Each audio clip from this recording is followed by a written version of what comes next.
The June 2nd, 2025 meeting of the Marion Town Council will now come to order. We will begin with the invocation given by Deborah Hayes, followed by the Pledge of Allegiance. Father, we come to you in the precious name of Jesus, thanking you, God, for this day that you've given us.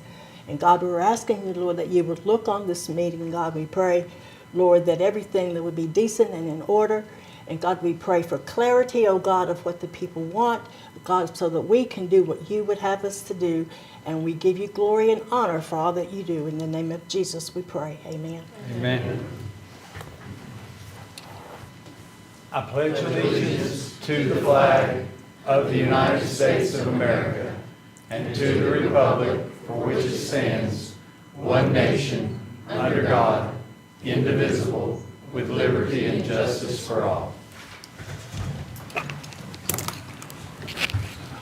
Again, welcome everyone to our council meeting. We welcome those that are viewing from home as well.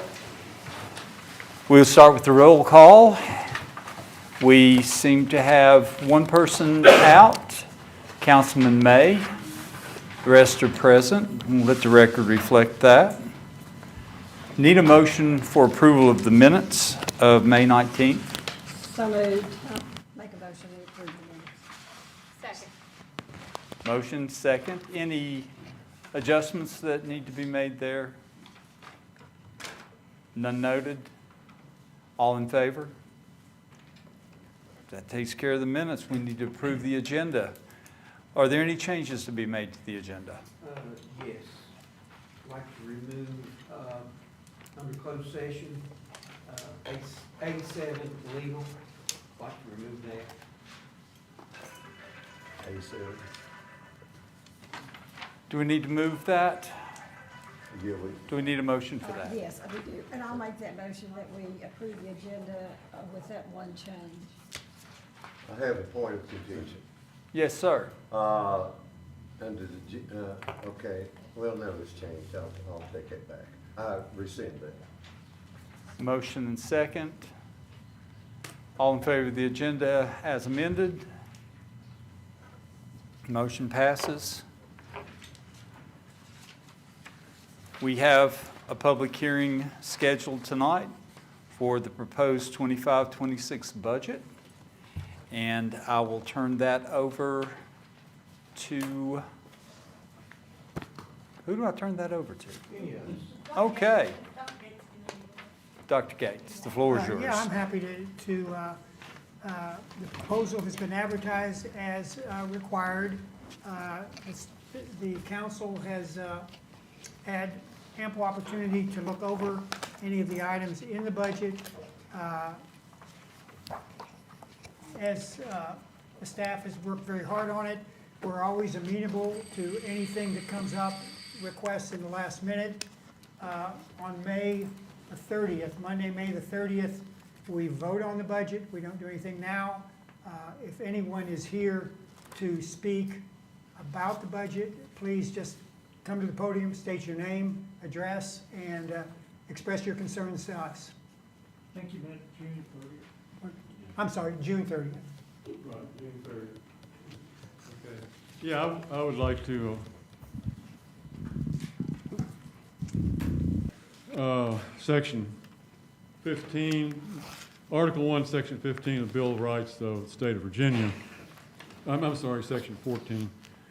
The title is Qualities Necessary to the Preservation of Free Government.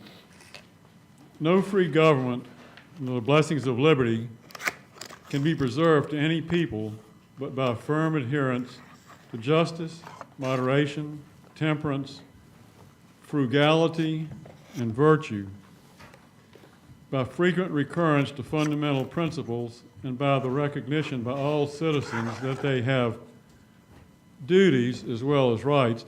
And that, just an interjection here, property owners have rights to their property, but they also have a duty to maintain their property free of trash and all that other stuff that's in various ordinances in the town.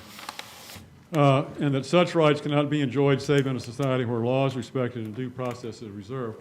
just a further comment on frugality, there's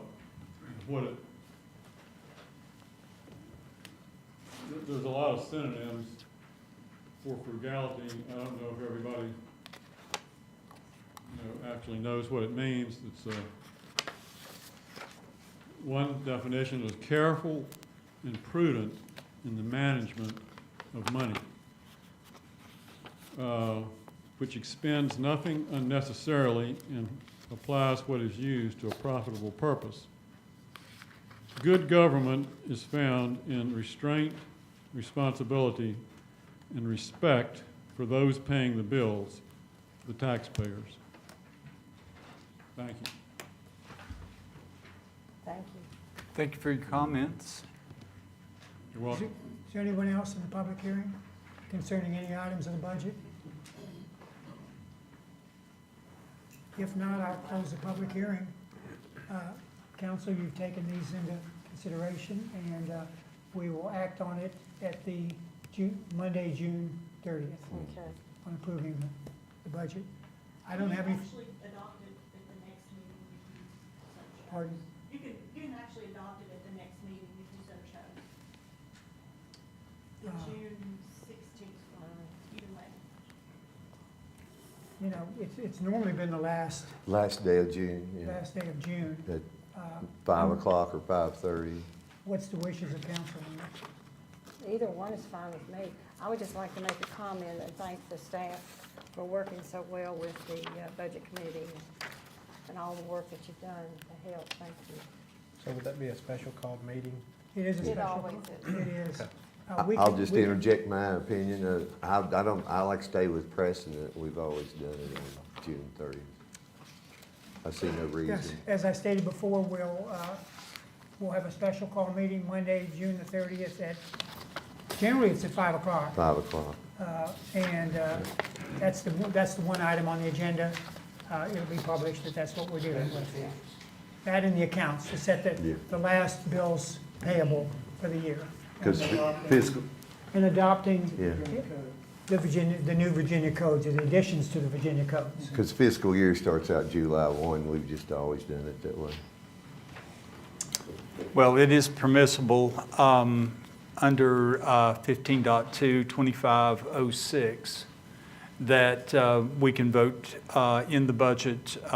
And what I read here is the hearing shall be set at least 7 days prior to the approval of the budget as prescribed in 15.2-2503. So we can do it either way, but if that's the wishes of council, then the 30th it is. If there's anything further there, we will move on with public presentations. We have Tucker, Brandenburg and Company, and an overview of our final audit.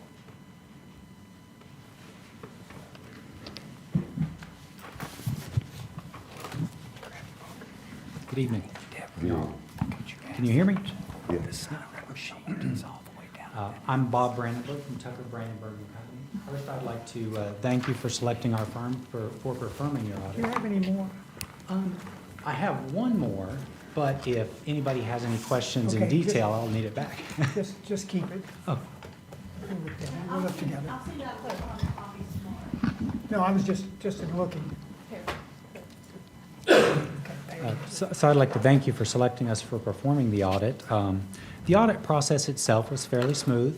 Your staff and your managers, they provided us with everything we asked for, answered all of our questions. No problems whatsoever there. Your audit was performed under what's called uniform guidance, and this is for entities that expend more than $750,000 in federal funds in a year. So in addition to looking at your financial statements, we also looked at your internal controls over financial reporting and compliance, and this is in accordance with government auditing standards. We also looked at your compliance and your internal controls over compliance over your major federal programs. And so this was all under the uniform guidance rules. In the audit report on page 2, you'll find the independent auditor's report. In this report, we gave you the opinion that your financial statements are fairly presented in all material respects. This is what's known as an unmodified opinion. So that's the clean opinion on your financial statements. That's the opinion that you want to get. On pages 14 and 15, start your government-wide financial statements. So these financial statements are prepared on the full accrual basis of accounting, the same that you would use for a for-profit business. And they look at the town as a whole. So you have a column for your governmental funds and a column for your enterprise funds, your business type funds. On page 16 starts your fund financial statements. The first set of fund financial statements are the governmental fund financial statements. And these are for your general governmental activities such as police and public works. The basis is different for this. So this is prepared on a modified accrual basis of accounting. So it's a lot shorter term focus, and it's a lot closer to the focus you guys use on your budget. So we eliminate long-term things like fixed assets and your long-term debt on these financial statements. The balance sheet there on page 16, you can see that your assets exceeded your liabilities at June 30, 24 by $6,323,194. This is what's known as your fund balance. We can calculate your current ratio using the balance sheet by taking your current assets and dividing them by your current liabilities. If we do that, we see that you had sufficient current assets to satisfy your current liabilities in the governmental funds 20.98 times.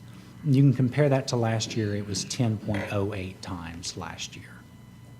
And for a frame of reference on this, if that number drops below 1, it means you don't have sufficient current assets to cover your current liabilities as of the balance sheet date.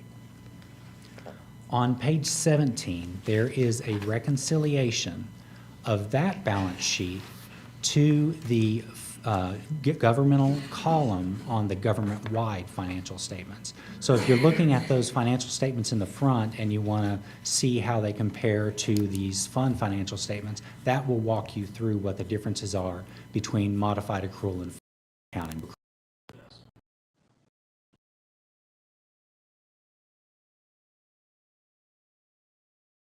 Had net of $675,819 for the year. We can calculate your working capital by taking your cash and investments from the balance sheet and then dividing that by your monthly operating expenses. If we do that, it tells us that you had 5.35 months of your operating expenses on hand in the form of cash for your governmental funds at the year end. Last year, you had 5.83 months on hand. And for a sort of frame of reference for that number, we like to see a minimum of 3 months. 3 to 6 months is a healthy position to be in terms of your working capital. On page 19, you'll find another reconciliation for the income statement that reconciles the government fund income statement to the government-wide column for your governmental funds in the front of the report. On page 20 begins the proprietary fund financial statements. So your proprietary funds are your business type funds, things that you charge a fee for, such as your water and sewer fund. These are prepared on the full accrual basis of accounting, so the same as the government-wide financial statements or a for-profit business, so you won't need a reconciliation sheet between it and the government-wide statements. They're on the same basis of accounting because they're a business type activity. The balance sheet is spread across pages 20 and 21, with the assets on page 20 and your liabilities and equity on 21. The net position, or your assets, exceeded your liabilities by $15,411,459 at year end. So the current ratio tells us that you have current assets sufficient to satisfy your current liabilities 1.42 times in your enterprise funds. Last year, that was 1.45 times. The income statement on page 22 shows net income for the business type activities of $1,753,066. Your working capital for your proprietary funds is 3.77 months of your operating expenses on hand in the form of cash at year end. Last year, that was 2.37 months. The statement of cash flows on page 23. Now, what that does for your business type activities is it takes your income statement and it eliminates non-cash items such as depreciation expense to show you just what the change in cash was. And for the year ending June 30, 24, your cash position in your enterprise fund increased $290,822. In the very back of the report on page 100, excuse me for a second, you'll find the report on internal controls over financial reporting and on compliance. So this is in accordance with government auditing standards.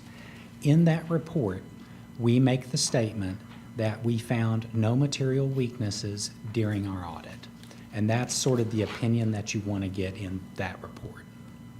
Behind that report is, on page 102, the report on compliance for each major federal program. So this is looking at your federal expenditures. In that report, we issued the opinion that you complied in all material respects with the compliance requirements for your federal awards programs. That's a clean opinion that you would want to get on that report as well. So there were no findings there. If any of you have any questions about the report itself or about the audit or the process, I would be happy to try to answer those for you.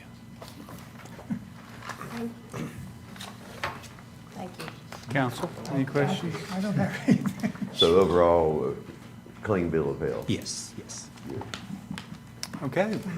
Well, we thank you very much. Thank you. For Thank your diligence in your report. It's nice to I know we're in good appreciate it.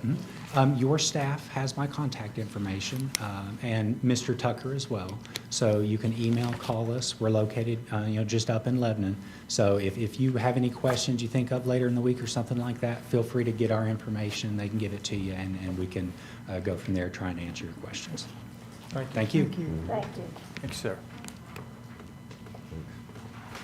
Next, we have a public presentation by Charles Hayden on flood zone and animals. Mr. Hayden?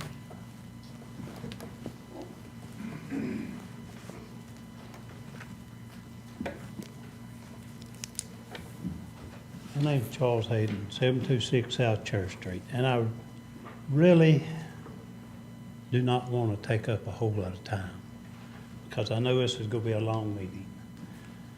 But I want to address the proposals that will come before you about the animals. I was in the planning commission meeting, and the first proposal that was presented was if you wanted to have livestock in town, that you was going to have to build a fence 10 foot off of each side and 25 foot at the back. Well, with that being said, they changed their mind during the committee meeting. But my problem with that was that under federal and state law, when a town tells you what you have to do with your property, that would fall under eminent domain. So without compensating the landowner for that taking, that was a very illegal thing to try to get done. Now, then they said they was going to ban all livestock in town. And I think he even mentioned it here in council before. Reading off the code for livestock about the needing the acreage and all of that in order to have it. Well, there again, that code was a suggestion on taking care of your animal, but that had nothing to do with the town of Marion, for the simple reason we don't have a livestock ordinance, animal ordinance. That was a recommendation for farm animals that was gonna be grass-fed. Everybody knows, we don't even have an ordinance in place for that. We do have the ordinance in place to take care of your animals and being fined if you do not. But nowhere do they say that the town has a right to ban animals. Now, to prove my point, if you was to ban livestock, what was not taken into consideration would have been the discrimination against the federal and state regulations for emotional support animals. They are allowed, include in federal housing, any rental housing, as long as they have a doctor's order stating they need that emotional support animal. It also says that unlike service dogs, an emotional support animal is not limited to being to a dog, as many types of animals can be trained to be certified emotional support animals, including cats, horses, pigs, even hamsters. So unless it gets wrote in for an exception for emotional support animal, you will be passing another illegal ordinance. Now, moving on from that, to get to my part that I'm really concerned about, is the modulars, but not so much the modulars as South Church Street. South Church Street is in the highest restricted zone for flooding by FEMA, that FEMA puts out. And when you really get into it about that, I might be looking at the wrong one, but anyway, it says, and I'll find the paper directly to show you, debris accumulation. Without regular maintenance, streams accumulate debris, which may obstruct flow and lead to localized flooding.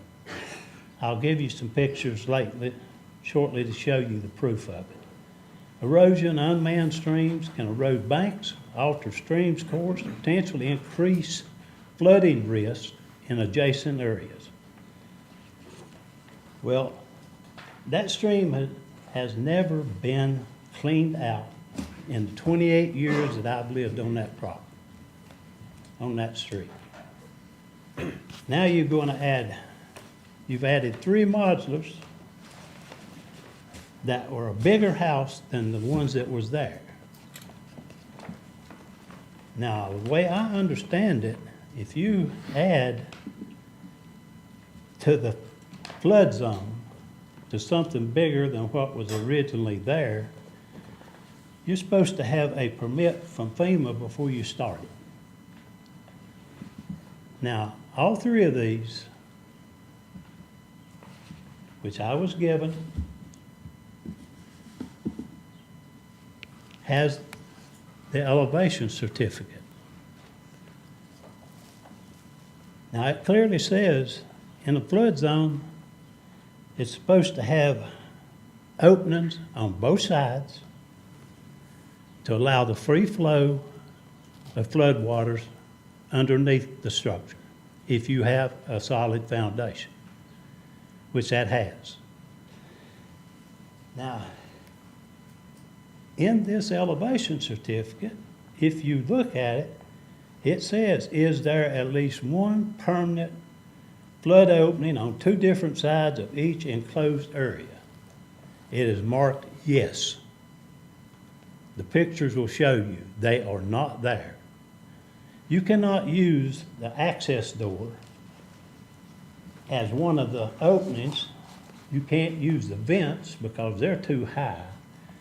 But the access doors if somebody buys those 3 properties, any one of them, do you think they're gonna leave that door wide open? They're gonna put a door on it to keep the animals and everything out from under their house, plus helping with the heating. So that elevation, I'm not arguing whether the elevation's right or not. I'm arguing that with the stream being in the shape it's in, with no flood doors in it, and it has a list of the size those flood doors should be, then it should have never been put there to start with. It really shouldn't have. But when I find the daggone pictures, I want y'all to look at what I'm talking about. The town also has the regulation that any new building is required to have 2 parking spots per property. Single family detached says 2 per household. That's fine. They don't have but 1. Also in the town code, it says any driveway that joins a street must be paved. Only permitted connections shall be asphalt or formed concrete. Gravel connections to a public right-of-way are prohibited due to loose gravel washing into the street and creating unsafe conditions. Well, they're not paved. So there again, you're allowing violation of your own rules. So, as soon as I find those pictures I have, if I can find them, I got them here somewhere. You're fine, take your time.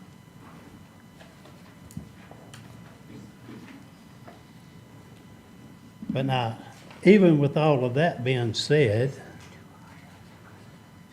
the Dillard rule clearly says if there's any doubt to what's going on, it's supposed to be in favor of the public. Now, I do have, as far as the flood zone, as far as the paving, I do have a piece of paper, and I give it to the mayor if I don't find mine, that honestly,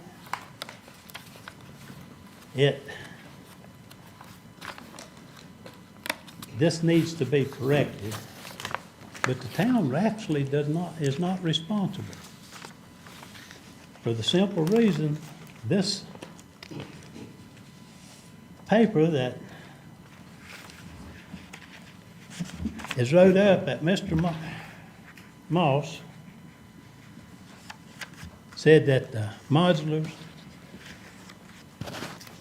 would be put in at a cost, the modular cost $150-some thousand.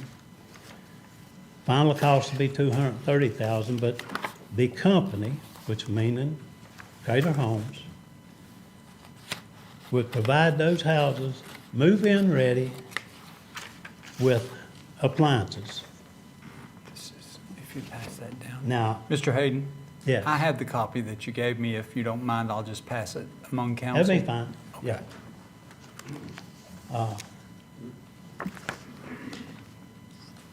And then that pipe that's on that one driveway has been bent in.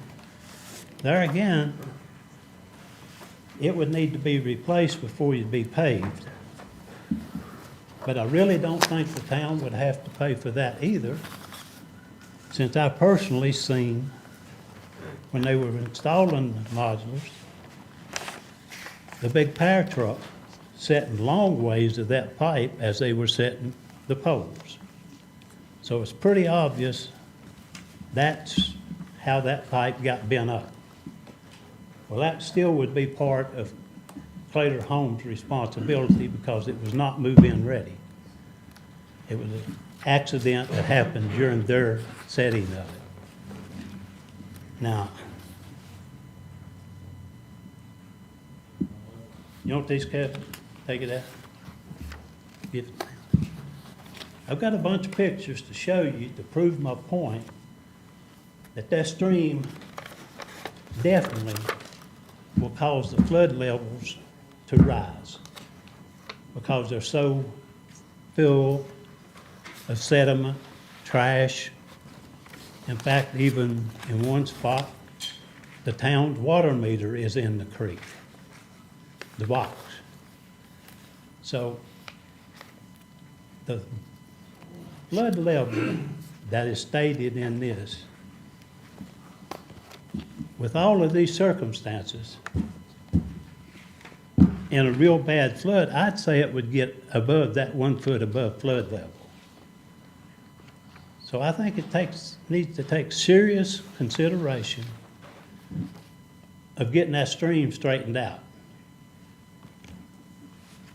And talking about the road, that road has, be honest with you, more patches where it's been dug up, fixed water lines, than all of Wasona area combined. And if you looked at it real close, probably Main Street has more patches than Wasona. So is that where y'all's focus is at? No matter what the rest of the town has to put up with? Because they got beautiful streets. And they wouldn't have beautiful streets unless they had the water and sewer under it. Or there'd be patches of digging it up, fixing the holes. I think the public needs better looking at as a public in general, not just one area of this town. Now, you also got trees that's dying. You got one right below Army and Navy store that's completely dead, not a leaf one on it. Or you go wait till the wind blows it over on a car before you cut it down. I just don't understand the way where y'all's idea of working for the public is at. That's all I got to say. We thank you for your comments, and we will take them into consideration. We will, now I can't find my papers. So we will move on with the agenda, and I believe we now are on, pardon? That was under the public presentations. We're moving into public comments time. And Mr. Kelly, who represents Caring for Our Community, I'm going to bump him up in the schedule as he has another engagement. Thank you very much. My name's Alan Kelly. I'm with Caring for Our Community here in Marion. You've probably seen posters all over town. This Saturday, the 7th and 14th, we will be volunteering and pulling people together and doing a lot of projects. Believe it or not, this is our 5th year. So we've done probably 70 or 80 projects already around town. So we'll be working around the second phase, trying to finish up at the police station, at the Henderson, and various places, as well as some individuals that need help. Just want to make sure people are aware that this is it, this weekend, this Saturday, 8 to 12, from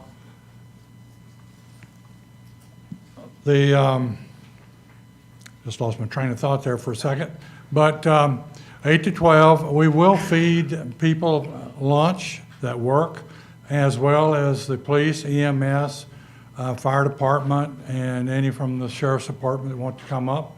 And we would appreciate anybody that wants to come, volunteer. We'll meet straight across the street here at Royal Oak Presbyterian Church, 8 o'clock to 8:30 registration.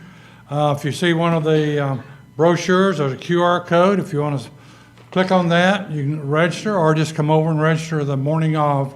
Have a cup of coffee, donut, and then we'll go to work. The good thing about volunteering is you can bring a friend and make it fun. So do it yourself, bring 1 or 2 friends, have a good time. Maybe raining Saturday, so we've got some indoor projects, outdoor projects. So we've got from projects for in-house for people that can't do physical work. We're going to be doing some flowers, thanks to Adam Tilson up at the horticulture. We're going to send some flowers up to Francis Marion Manor. We'll be doing note cards, flower arranging, and sending them up there. We'll be doing, I think, the second week, helping the historical church there get ready for Juneteenth. We'll do a lot of cleaning up, dusting, and some tweak work around the place there. So all kinds of work, probably something for everybody, or anybody can do one, I'm sure. So feel free to come this Saturday or next Saturday. If you can't make those, we make special arrangements. We'll do it offline. So just wanted to make you be aware of it. Any Alan? questions? Thank you. On a side note, I was lucky enough to do a TV interview today with WCYB, Ms. Hilton, and hopefully it will air, where I spoke about our volunteer opportunities for caring for our community and the service days. Okay. Also, I have my cards with the QR code present, so if anyone would like to volunteer, then you'd be more than welcome to either go to Caring for Our Community and register so we know what we have to work with, or just show up. You can register the day of the event. Is that correct? That's correct, absolutely. Okay, hopefully we're on TV tonight. And we're starting at 8, registration. Lunch is 11:30 to 1, whenever you finish your projects. If you can't do a 3.5-hour work session, work 2 hours, just volunteer. Thank you We'll for your accommodate. time. Thank you for Appreciate your it. time, Thank you, Mr. Al. Kelly. I've been asked to get Sean McMurray on next to this. He also has a engagement. No, please go ahead. We'd be glad to have you in now.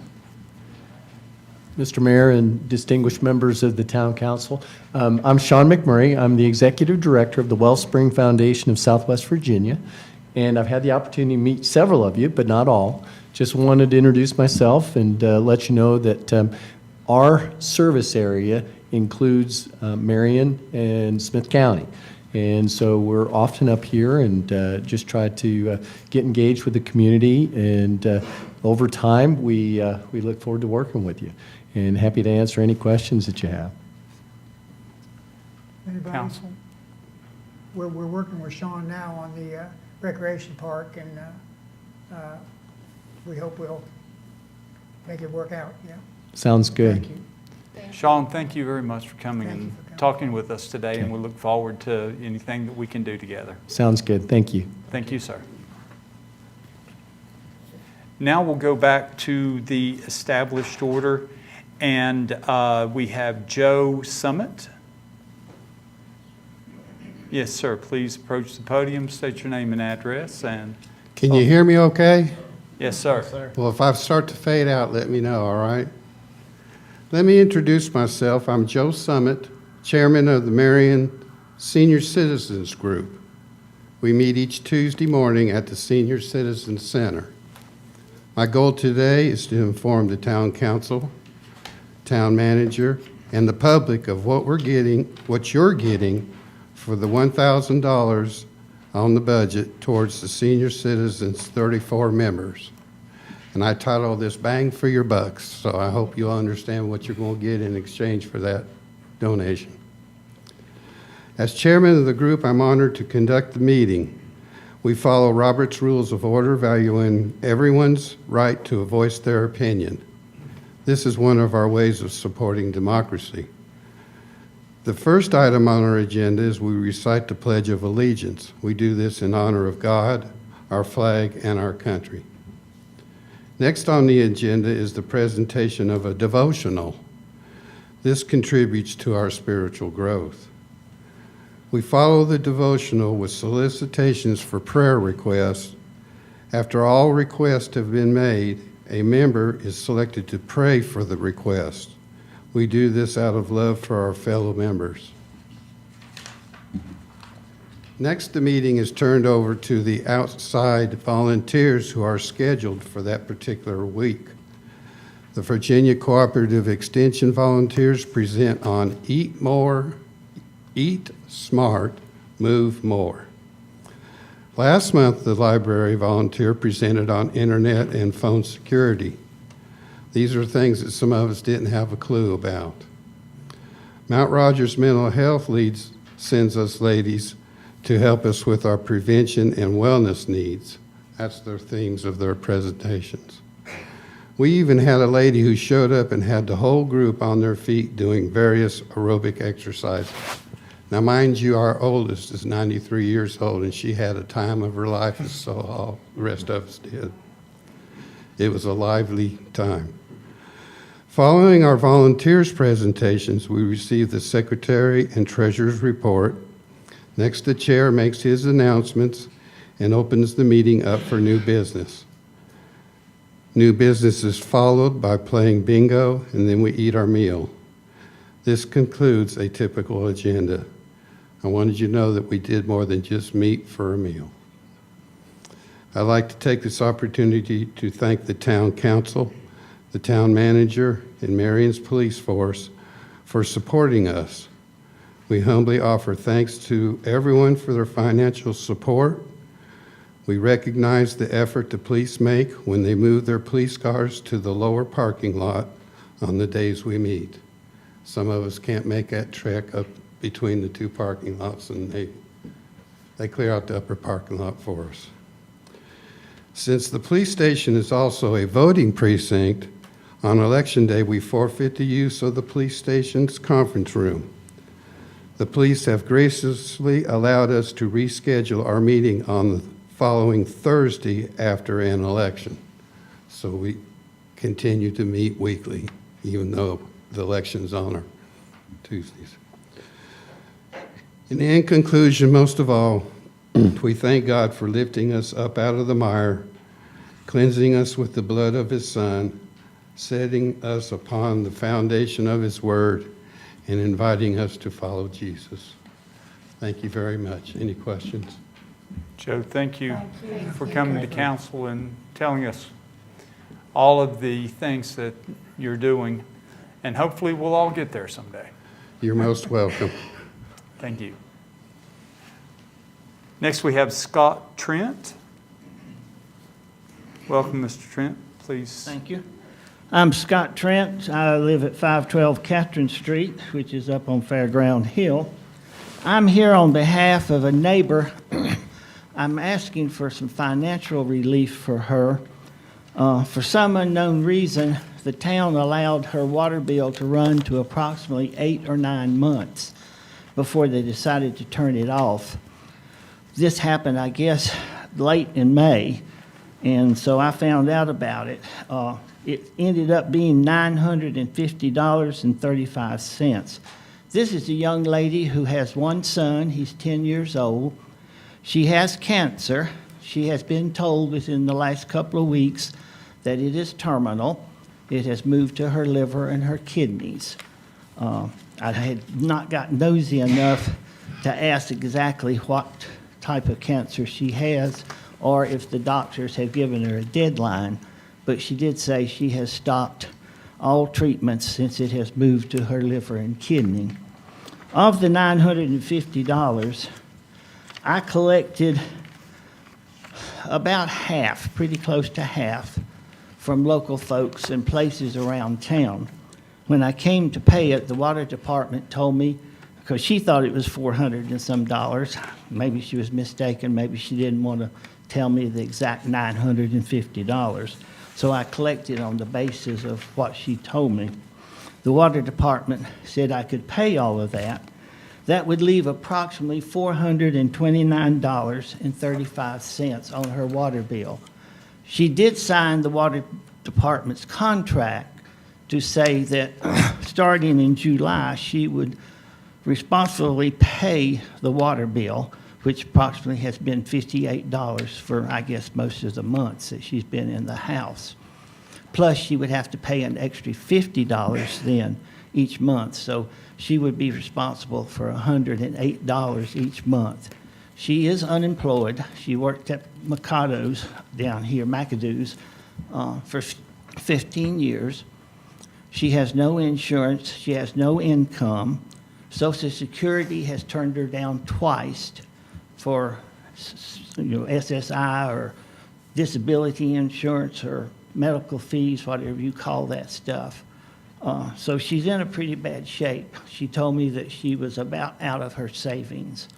So I'm wondering if the town could forego this $429 that's still left on the bill for her.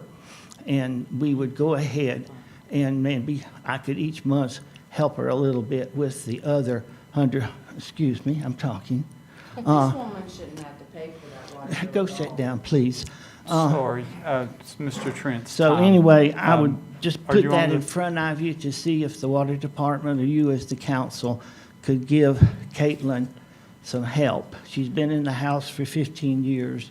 I don't know what's going to happen with her 10-year-old son because I assume she's divorced.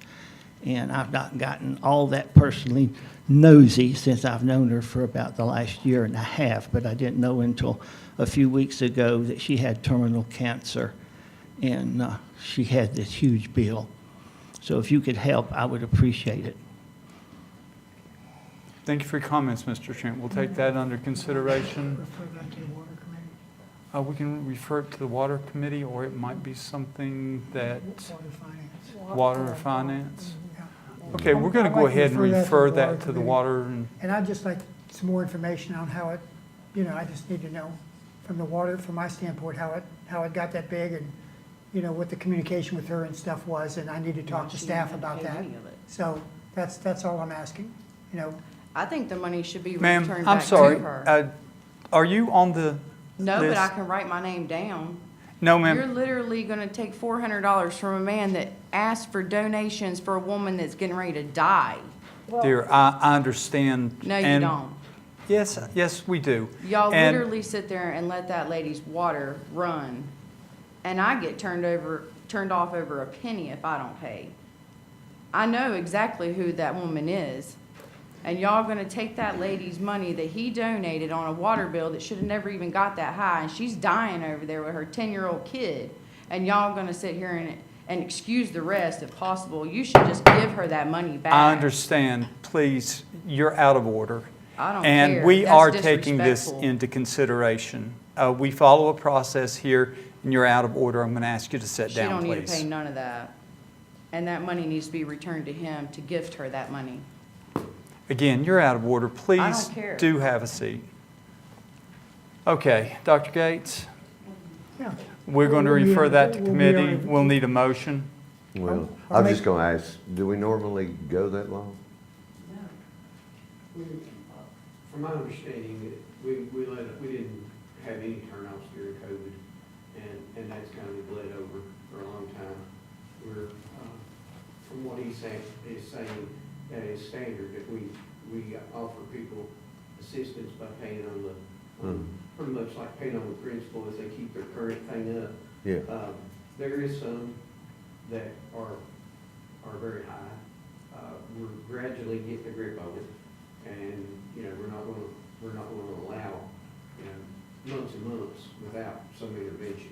Yeah, But, that's what I was it's gonna take aiming some at time it. to Yeah. get some of the past history caught up, but we are aware of it, different, we've got several that, are showing big totals, and we're trying to work with the people, and there will be a point in time that we won't let them go for months and months. Well, I think it's very obvious that we have shown that we do want to send it to a committee where it can be studied and hopefully help this lady. I can talk to Caitlin and get any kind of information like Mr. Gates or any of you maybe would want. I can get a little nosier and find out whatever's going on. And I do know that in the past, as a member of Ebenezer Lutheran and the American Legion, that you all have forgiven big water bills to other organizations. And so I would hope we could wipe this much out to get her up and going again. I'm sure it's the resolve of council Sure. to help, and No problem. that's the reason we're taking it to committee. It'll go through proper channels, and we'll take care of it. Appreciate your time, Mr. Trent. And young lady, I appreciate your sentiment. The next speaker that we have is Mark, pardon? Oh, okay. Do we have a motion to send that to committee? Jim, Dr. Gase made it, I seconded it. Okay, all in favor? Sorry. It is an emotional issue, I understand. Next, we have Mark Cheney.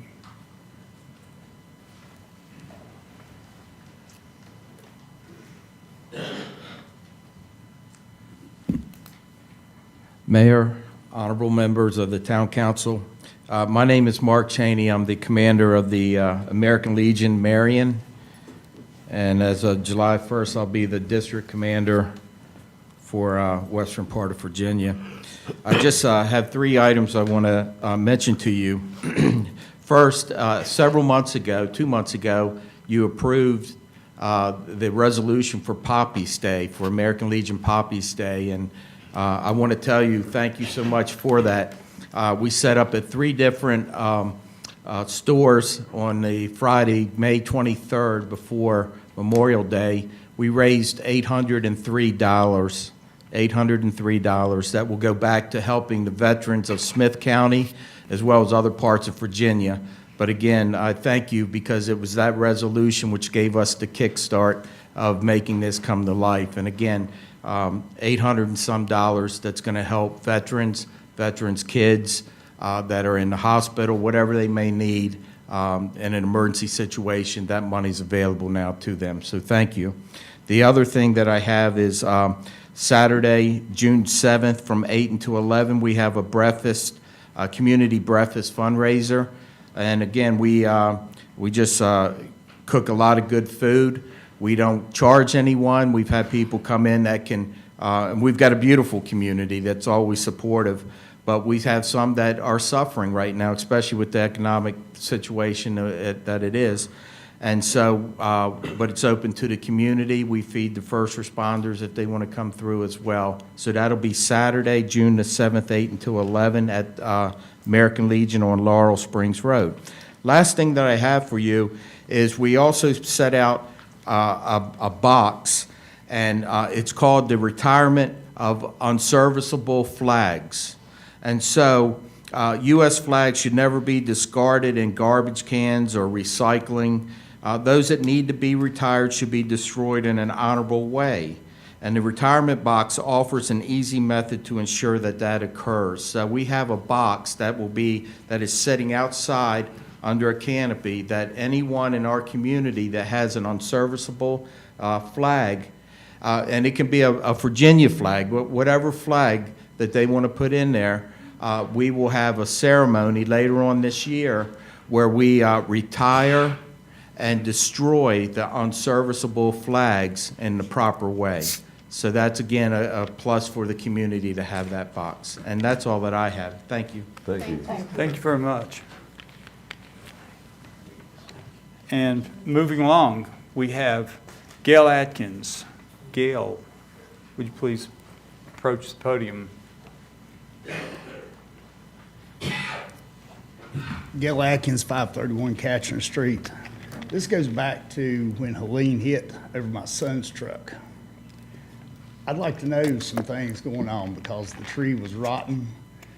Did you all, anybody from the town talk to your all's insurance company and tell them that it was rotten, deemed back in 2016? That's my question. Because I've got documentation in 2016, it was rotten, needed to come down. I have no knowledge of. There's a state code and a town code that says any tree that is deemed unsafe on town property or right-of-way needs to come down very quickly, so it don't endanger somebody, just like the tree down on Main Street. If that tree would fall on anybody, would y'all say, well, it's not our fault if that tree was rotten? I don't think so. I just want some answers, and the reason he's not here, he's afraid of retaliation. If no one from the town has told the insurance company that it was rotten, then that's neglect.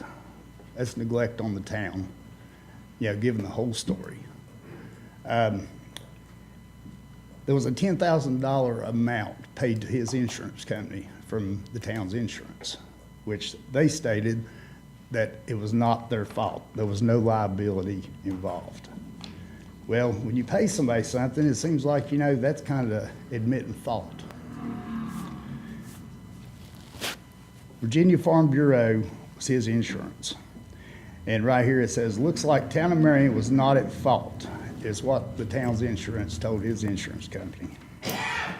No legal liability on the part of the town, therefore we're unable to make a payment other than the $10,000 at a no-fault property damage coverage.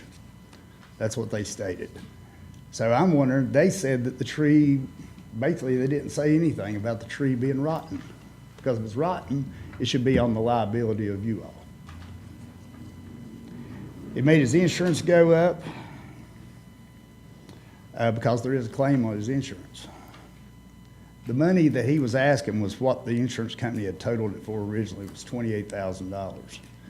Because he had to go out and buy a new truck, which he shouldn't have, because the town should have done their due diligence and told the insurance company this tree was rotten in 2016. It needed to come down then. And I have Bill Rush stating on record that any tree on public right-of-way or town property needs to come down very quickly.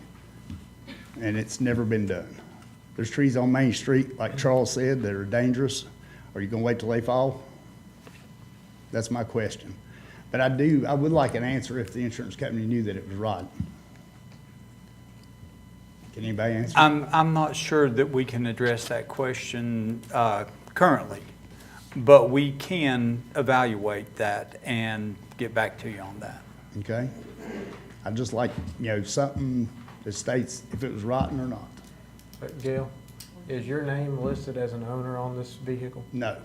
So you're not a liable party in this No, claim? I'm not, but he's my son.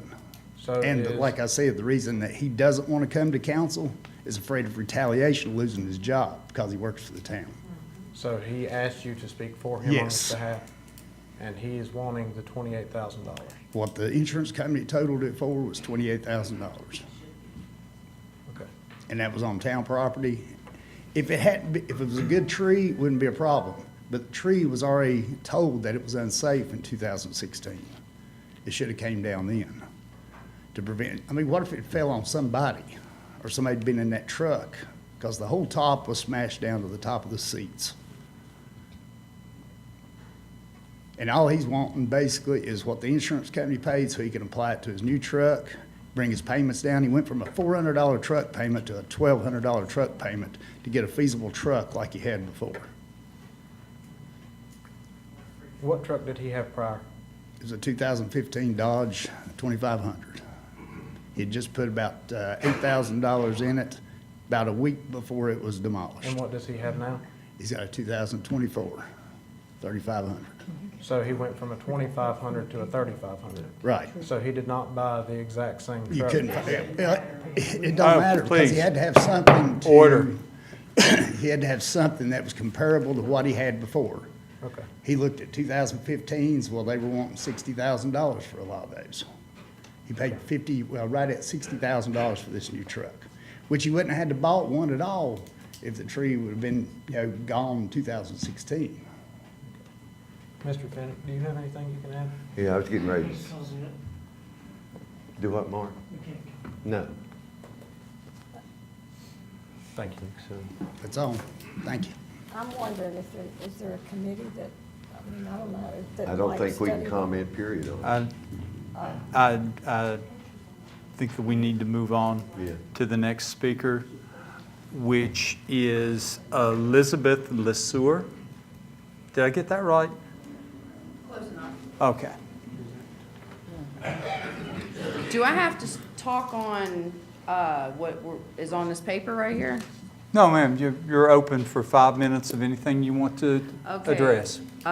So really, I feel like that man deserves a free truck. He was out here volunteering on his own. Wasn't asked to do so. Somebody like that put their own life at stake to save other people that the other people can't actually pay for to keep up with this town. I think that man deserves a new truck. Also, I volunteer my time at a store that I was hit over some THC vapes. That's not even THC until you burn it. You have to hit the button You have to hit the button before it turns THC, and you have to set fire to it. We're selling advertisement. I don't see what the problem is with the Zerati shop. They was doing it the last 6 years. I think they should still be allowed to stay in their building. I sure feel like everybody should have their own choice, and if they're gonna choose bud over dope, I feel like that should be more relatable and understandable. At least you're smoking earth and not chemical drug. The trees that should have been cut down a long time ago is a problem. Y'all out here cutting good trees down to stay away from y'all's power lines when the power lines should be down in the ground to save eco and finance. If you really think about it, it might be a longer course to update everything, but at least Mother Nature won't take out everything. Also, my grass at the old A+ Reynolds needs to be mowed. The town's always mowed it. I'm not gonna get out there and mow it.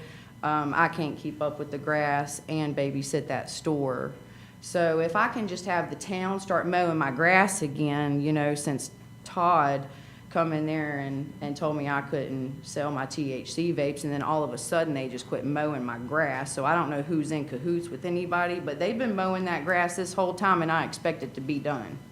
They pay their taxes, they pay everything for, you know, IRS, whatever. They tried to hit them with the audit, they was already paid for. So I don't see why it is that that store is the only one being hit and kind of like judged upon. I guess because of the color of their skin, and the Arabic men are very respectful. You know, I feel like the taxes and stuff should go down, stop raising these state taxes and town taxes. I already can't live on my own.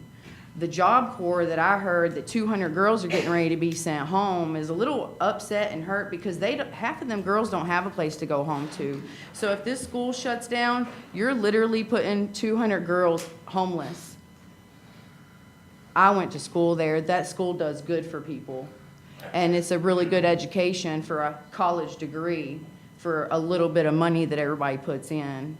And all the towns should come together with the extra funding that they do have and do not have. Even if you have to take it out of your own pockets, I feel like this school should stay up. And whatever needs to be fixed needs to be fixed. Them 200 girls shouldn't have to go home. Y'all want to build a new school, put a roundabout over here that is an accident over and over. And my son hit that little concrete thing that, you know, transportation put in over there on the other side of exit 47, which if that woman wouldn't have hit him, he wouldn't have slipped inside of that little concrete, which actually deployed the airbags on the driver's side. That's what totaled his car out. That's been an accident waiting to happen over and over and over, and within 30 days exactly, another person wrecked the exact same way that my son ended up wrecking. And because of that accident, his insurance went up too. So I feel like if y'all are going to accommodate the things for this town and try to make it easier, maybe it should be up to the people that actually live here and drive through that way, because that interstate was already a disaster. And all y'all did, whoever allowed that to go through, was make it worse. So I feel like it should be took down. Them truckers have a hard time coming off that interstate.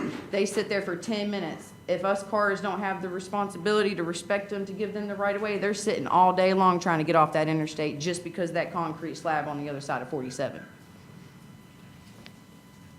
I mean, I got a whole bunch more, but that was just the simple stuff. But yeah.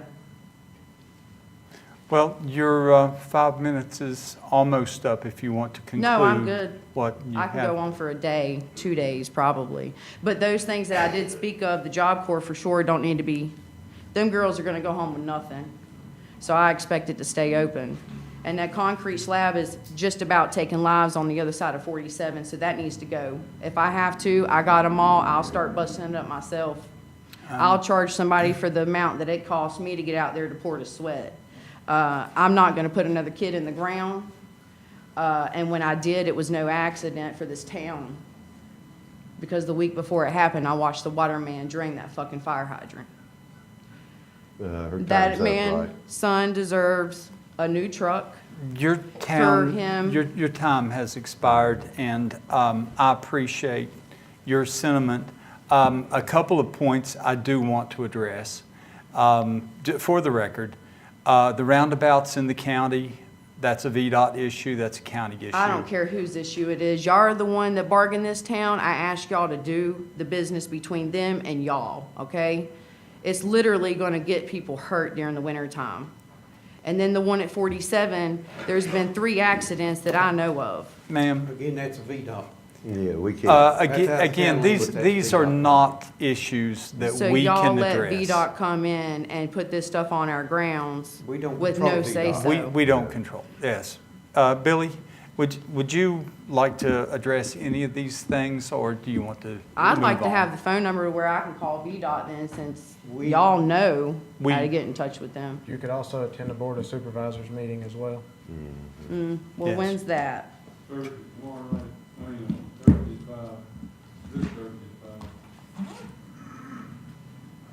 5. About the town mowing the grass, I have no idea about that. I don't know if she's talking right away, and that's all we would be mowing. Yeah, Right. we wouldn't. Okay, Right away. We can't step foot on the private property. no, okay. Listen. Who mows all town then, all the way up beside the sidewalks? Who mows that? If it's in right away. If it's in our right of way. Okay, so that's what they haven't been mowing. And- There's a little boy that has cerebral palsy that literally has to take the grass because the sidewalks are not flat for his little wheelchair. I understand. Also, the Job Corps is federal. We have no control about that, but we are going to read a resolution in, and we have been trying to support that as well Don't as we we get federal can. funding in this town though? Ain't that what federal funding is for, is to be split up, to be requested? I wish that I had time to answer all of your questions. You have very many questions, but your time is up, and we need to move along to the next speaker. We thank you for your comments. And our next speaker will be Sarah Gillespie and Bailey King.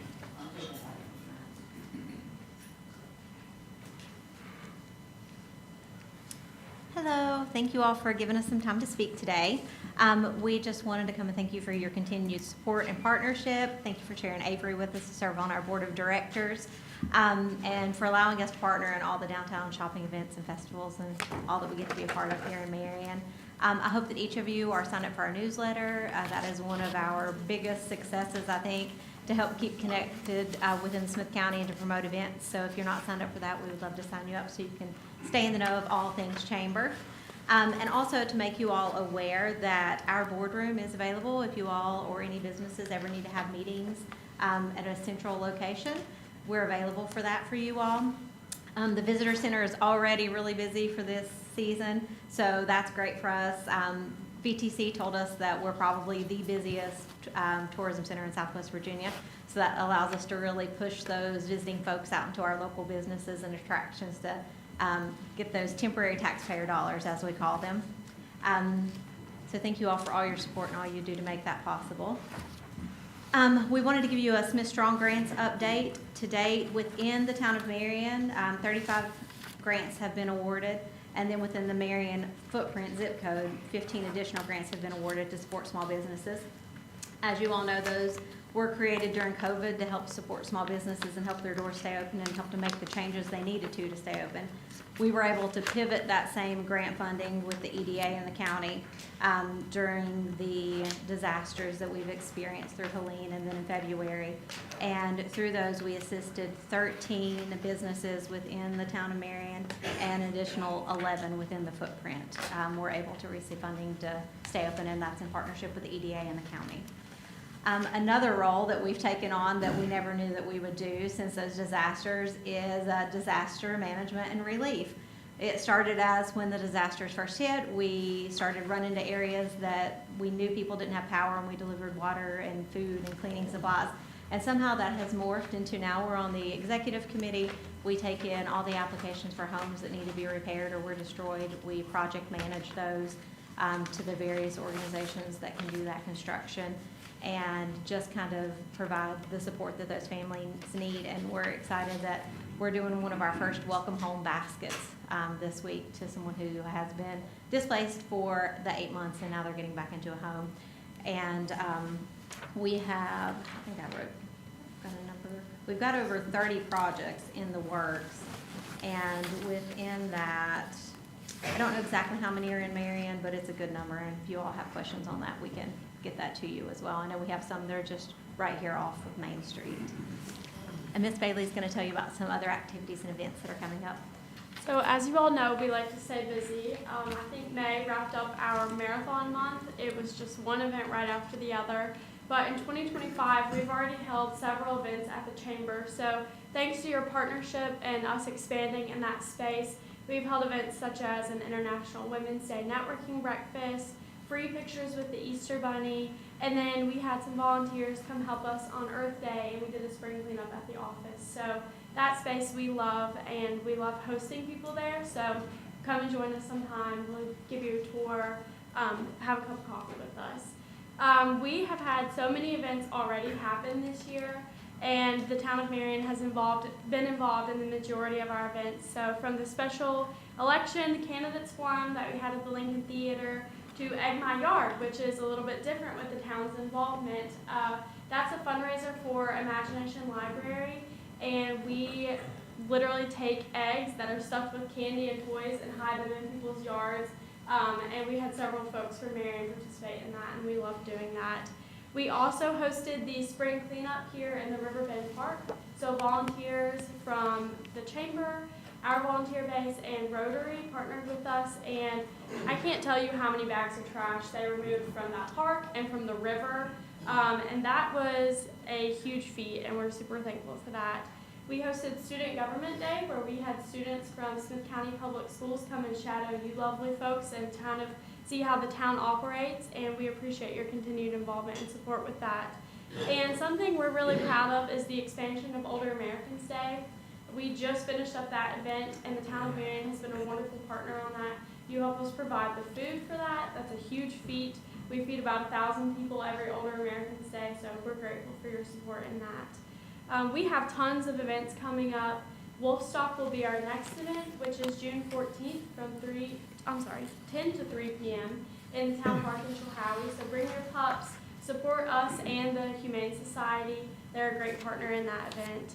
We also are bringing some new events to the town of Marion, which will be Red, White, and Brew. I'll talk about that a little bit on the next page.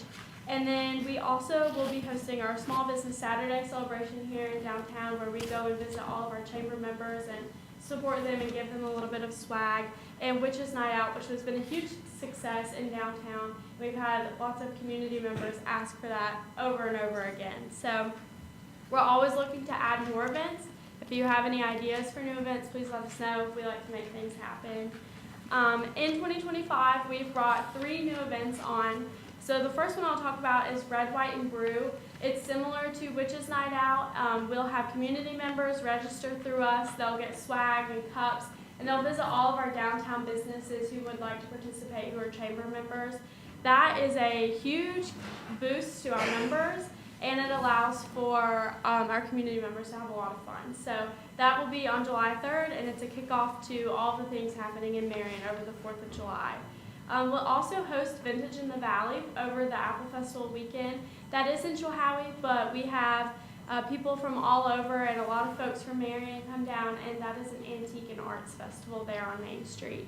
And then we just hosted Arts on Main. We had several artists from Marion come join us at that event. We are looking to expand that next year, so we just appreciate your support in all of our events. We'll be at all of Marion's events this year volunteering, so come see us in our red volunteer t-shirts. And if you can think of any other ways that we can be involved through events, helping promote them like we do, or special shout-outs, just let us know. We're happy to accommodate. And I wanted to make you all aware, you may have heard a little bit about 2 of our newest events that are going really well. One is actually in partnership with Mr. Berry. We have the Manufacturing Excellence, which is a new program. It went so well the first year that Mr. Berry and I worked together, and it happens twice a year now. It allows all of our folks who want to go straight into the workforce to visit our local manufacturers. They get to not only see what happens at those facilities, but they get to talk to the management. They get to talk about what the pay is, what are the hours, what's the benefits, what are their options to grow in that position. And it's been huge for those students, because instead of just job hopping until you find what you like and maybe burning bridges, you're able to actually say, okay, this feels like something I would like to do, and these are the skills that I need. And a lot of times those plants will work with you to help you level up to get to where you want to be. And so that's been really good for our students. And then the other is our healthcare excellence. All the students who are interested in going to some healthcare related field are able to spend some time with us. We take them to Smith County Community Hospital. They get to see the mental health side of things. They visit the funeral home. We work with VHCC and WCC, so they actually get to go into the cadaver labs and see and hear about their programs. And then all the students who finish that program with us are able to go straight into the HILS program to do those college level courses. I think our students are at the most optimal I've ever seen for success. We just have so many programs between those and the Smith Promise to help our youth really succeed, and so we're thankful to everybody who supports all of those and makes them happen. And then if you haven't been off of exit 35 lately, I want to let you all know that our new chamber sign is up. The power's not hooked up yet, but we have a beautiful blank sign. They've been joking they're going to go out and start putting posters on it until the electricity gets run.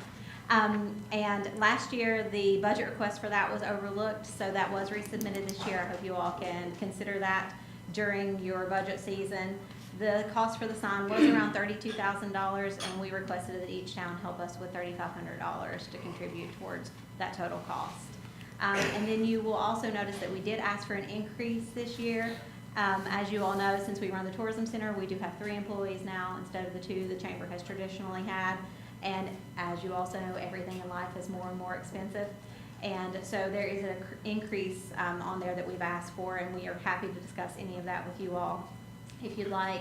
We have been level funded since at least 2015. And then during COVID, of course, those were reduced. But if you all have any questions about what those fundings will help us do or the programs will help us continue to do, we're happy to talk about those with you all. We appreciate all that you do and the support that you've given us forever, and thanks for being good community partners.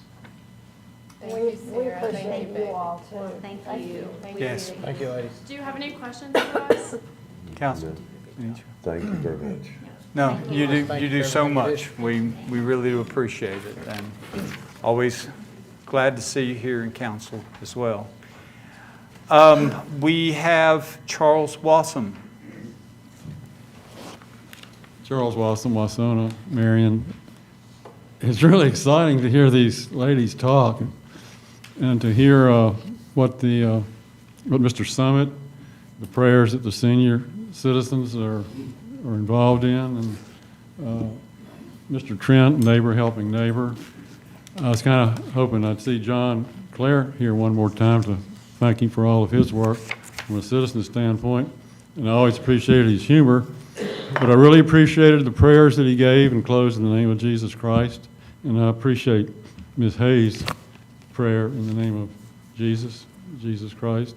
And I appreciate you read the Constitution and it mentions the Lord. The Lord means to Christians Jesus Christ.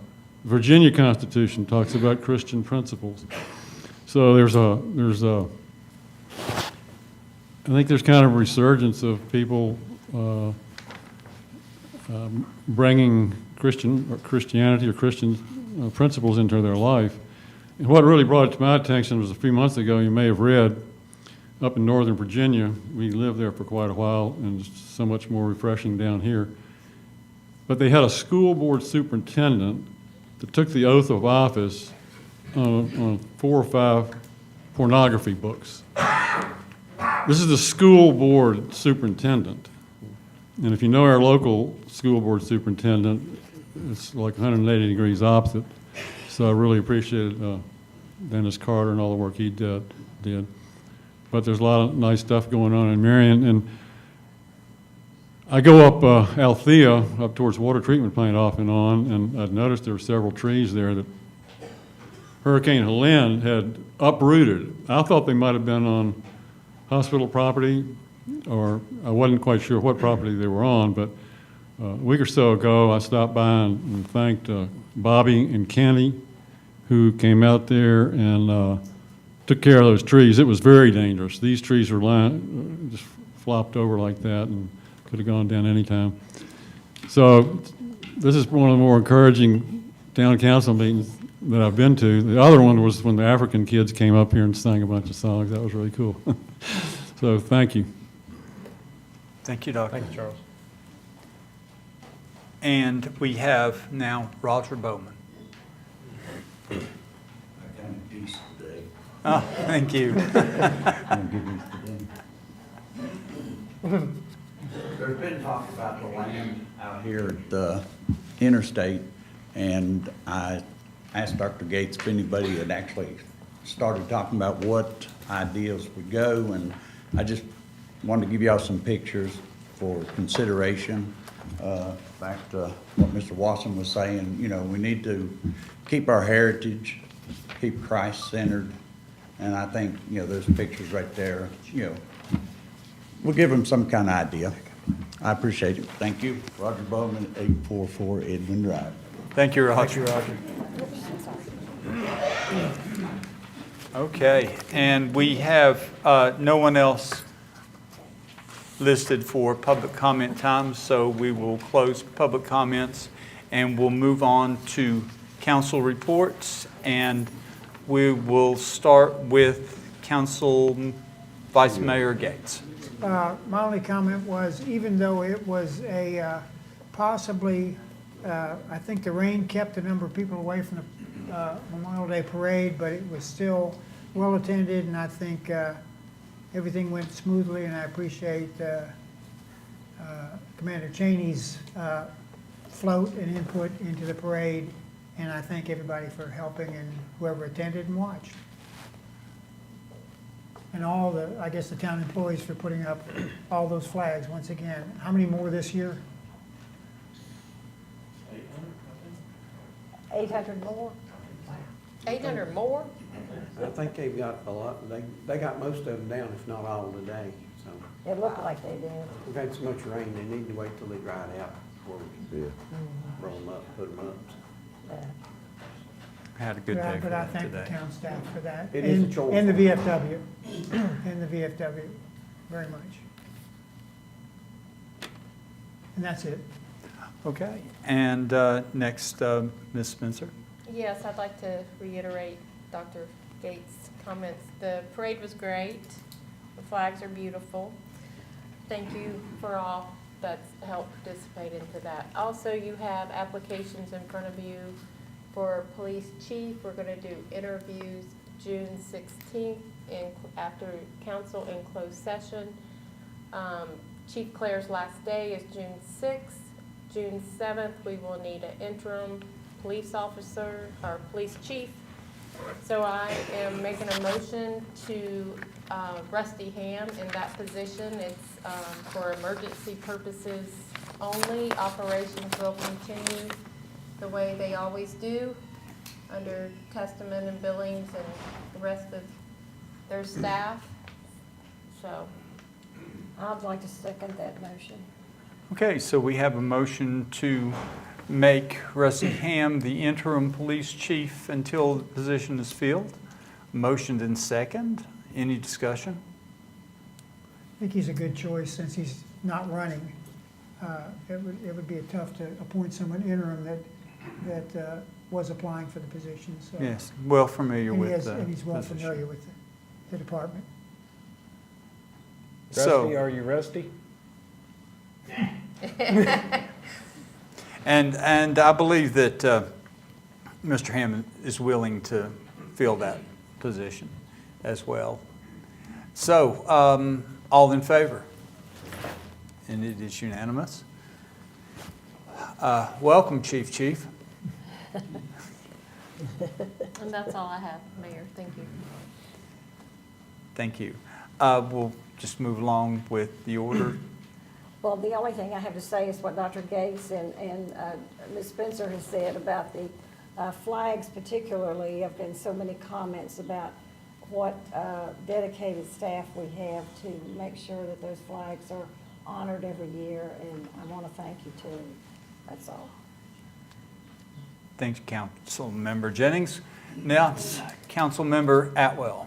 I would like to ask, is there anything that legally bars us from speaking with Mr. Atkins in person on his request that he has asked Gail?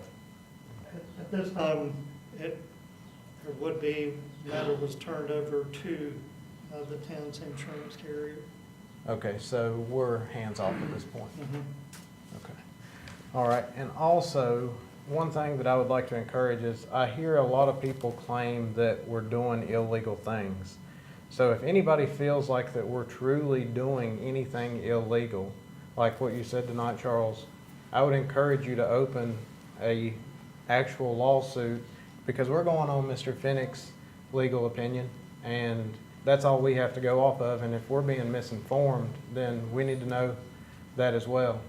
So anybody that would have any kind of claim like that we're doing anything legal, we definitely need to get another set of eyes on that.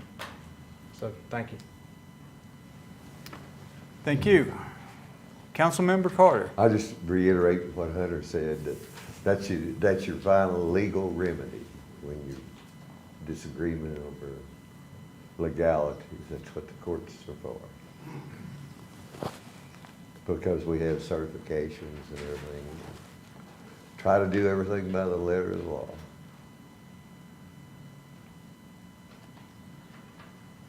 Anything further, Councilmember Carter? No. Councilmember Hayes. Nothing yet, Thank you but I for will. But I will. thank you for your invocation. We appreciated that and on the spot. The mayor's report. We have a resolution for Blue Ridge Job Corps. I would like to read that resolution into the minutes. And if I may proceed, I may not. I'm in the wrong place. There we go. Resolution in opposition of proposed closure of Blue Ridge Job Corps. Whereas the Blue Ridge Job Corps of Marion is a true asset to our town, surrounding communities in Southwest Virginia, and it provides services and opportunities to improve our area and gives young adults the skills to better their lives and futures. And whereas, unfortunately, Blue Ridge Job Corps has been targeted for closure in efforts to cut government spending. And whereas, while our town supports government efficiency, the Blue Ridge Job Corps is an essential center that prides itself in helping others and has provided endless community service support by providing education, economic impact, and a strong volunteer base to help our town and community. And whereas the Blue Ridge Job Corps training includes clinical medical assistants, medical administrative assistant, and patient care technician, all vastly underserved in rural America, trained for careers that pay above average salaries and help refocus young lives as students become productive citizens, employees, community members, and taxpayers. And whereas this center provides jobs for our citizens in an area of our state that desperately needs employment opportunities, and whereas the Job Corps has completed projects to beautify our community for our residents and visitors, and it has been essential for the growth of our town, as it is one of our larger employers and customers for our water and sewer, contributing nearly $6 million directly to our local economy. And whereas, most importantly, Blue Ridge Job Corps has made a difference in our community and in these young people's lives. Now, therefore, be it unanimously resolved by the Town Council of Marion, Virginia, on June the 2nd, 2025, that on behalf of our community, we urge that Blue Ridge Job Corps and its sister programs across the country continue to be funded and supported as critical infrastructure and a standard of excellence, making a difference in the lives and is a backbone of our community. Dated June the 2nd, 2025. And I would ask that we adopt this, and I would need a motion and a second. I'll make that motion. Second. Motion and second, I think we need no discussion. All in favor? Unanimously resolved. And I hope that we can have some impact there. We will move along to the rest of my report, which I will make very brief. It's been a hectic week for the mayor's office as well. Enjoyed Food City bagging for diabetes. Kevin and Rick were there, as well as Bradley, our Commissioner of Revenue. It was great to have everybody there. Attended the Mountain Dew marker dedication, and that's great. Marion is the birthplace of modern Mountain Dew, and several officials from PepsiCo made the trip to commemorate our town, officially the home of Mountain Dew, modern Mountain Dew. And big thanks to Bill Jones of Marion, who played a pivotal role in the development of modern Mountain Dew. I went to the opening of the water park on May the 24th. Things are looking great there, and we've got a lot of bright young faces down there. I hope that that season goes well, if we can stay out of the rain. Went to the Memorial Day Parade. Thank you to Vice Mayor Gates for organizing that parade, and also thanks to the American Legion for their dedication on the courthouse lawn. And big thank you to the VFW for all of their efforts in the parade, the letters from home at the Lincoln Theater. And thank you to Dan Beckman and Aaron Dirth for giving us letters from home. And that was to honor the brave men and women of our armed forces who made the sacrifice. Went to a pancake breakfast for the Kiwanis Club. That was good. And enjoyed a little bit of baseball at the opening of the Hungry Mothers baseball versus the Disco Turkeys. We lost. That's okay. It was baseball. Made a visit to Marion Automotive Group in their new location, and that was thank them for their continued investment in Marion. Caring for our community has already been addressed, so we won't go back there, and the registration there. I'd like to urge everybody to please visit the farmers market. That's always great. And we have the Juneteenth celebration coming up very shortly, so mark your calendars. Also, we have a cruise-in coming up at the farmers market, so we've got a lot of great stuff going on in Marion, and wish everybody to get involved, come out, be a part of the community, and enjoy everything Marion has to offer. That concludes the mayor's report, and don't have anything further, or if anyone has any questions there, and none being heard, we'll move right along. Attorney's report.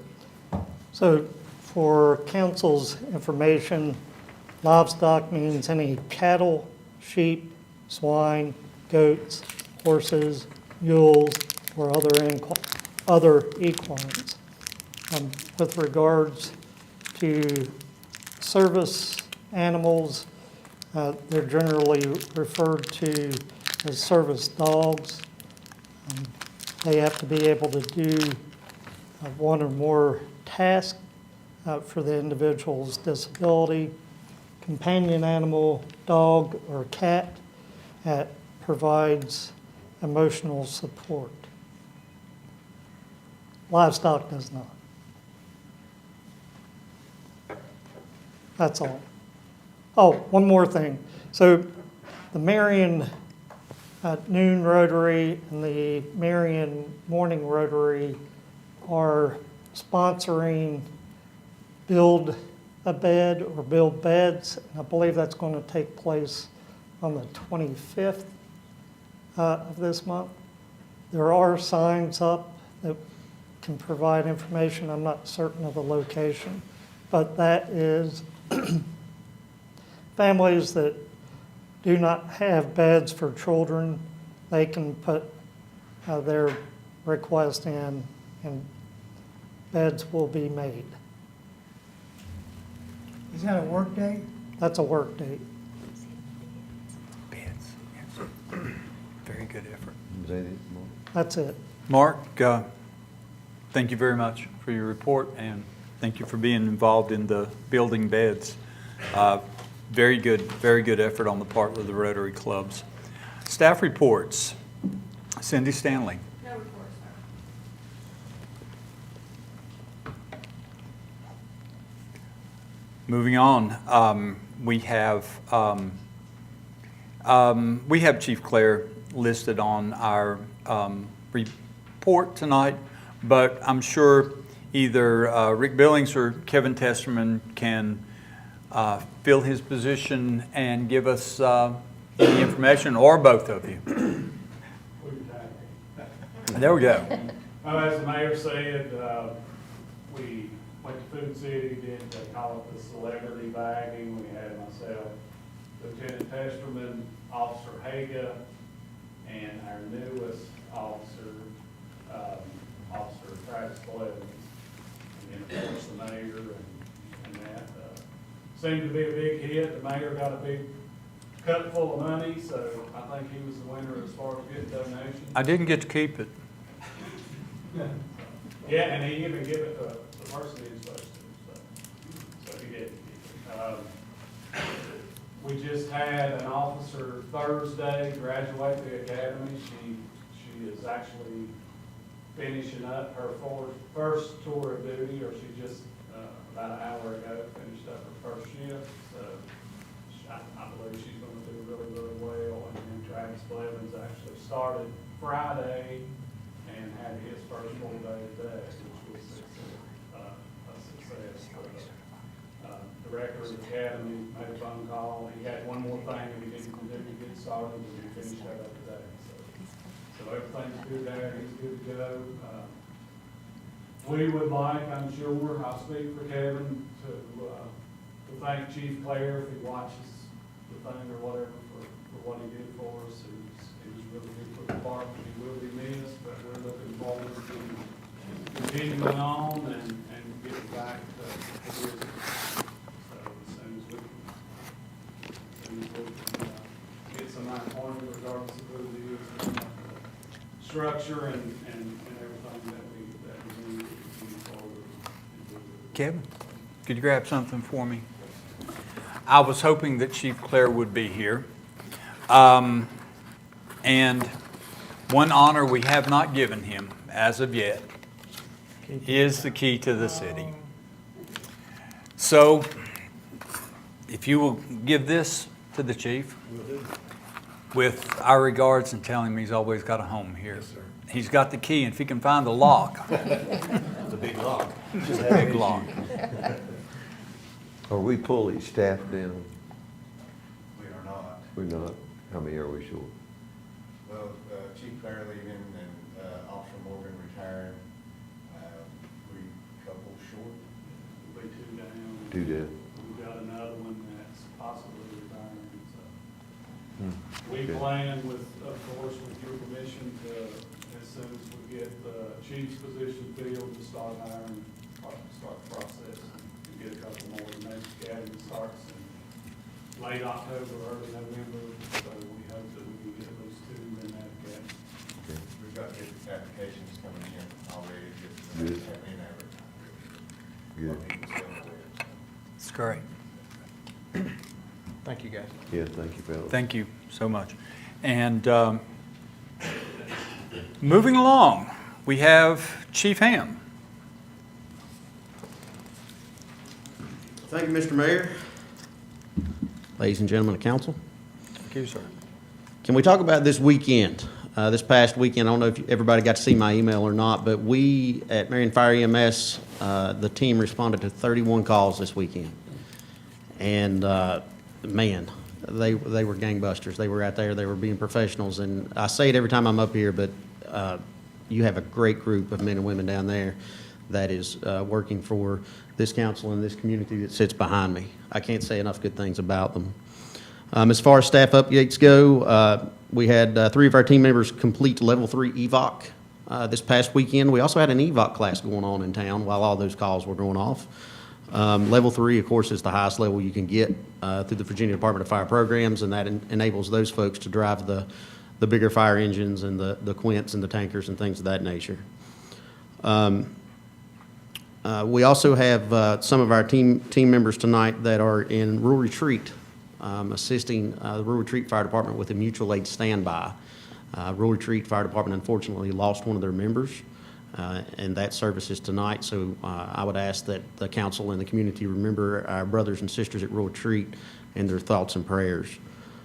As far as public events went, we had a great time at the parade. I know it's been said a bunch of times. It was a really good time.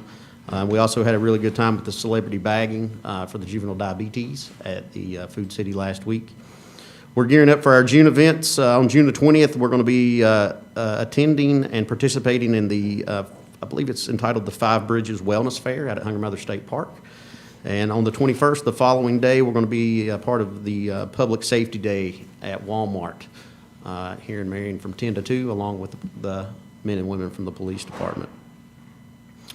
On a personal note, I'm humbled that you think enough of me to try to run both ships upright, although for a short period of time.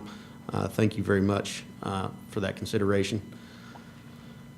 Next week, myself and some other team members are going to be traveling to Wisconsin for the first review of the specs for our new fire engine. We're going to be arriving in Wisconsin about lunchtime on Sunday, and we have, I think, 122 pages of specs to go through. We're going to be hitting the Pierce factory Sunday afternoon about 1, be there all day Tuesday, all day Wednesday, finish up hopefully in time to catch a plane back.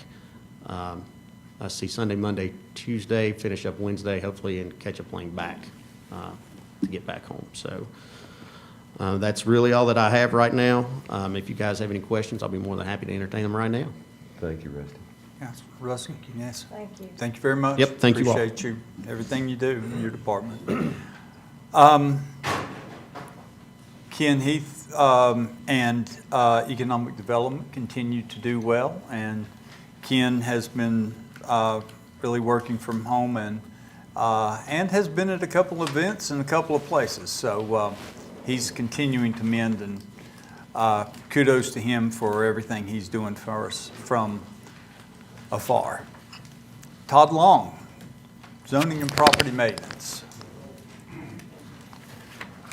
Thank you, Mr. Mayor, members of council. We do have an attachment in the agenda packet that I had a request last week to vacate a section of right-of-way that's actually located off of Look Avenue. The resident came and asked me what the process was. I told her what the process was. So there's the request that I had. Billy, if you'll scroll on down, I think there's a map there. Yeah. So the highlighted area you see right there is what she's asking to vacate. Currently, there is no Town of Marion utilities located there. I have not spoken to the property owner at 422 to see if they might be interested in half of it. But if, I've not done anything yet till I get council's, what their idea is before I start talking to the property owners. However, I do believe if the council does consider vacating this right away, that we would have in the deed, after talking to Mark today, to reserve a permanent easement for any future expanse or anything. What you don't see on this map is that there's access behind the houses. Actually, there's a right-of-way that goes over to 2nd Street and right where the Ballman and all that comes together at. I just didn't zoom out far enough, and there's actually access from Lincoln as well. The lady didn't go into a lot of detail on why she would like the town to vacate it.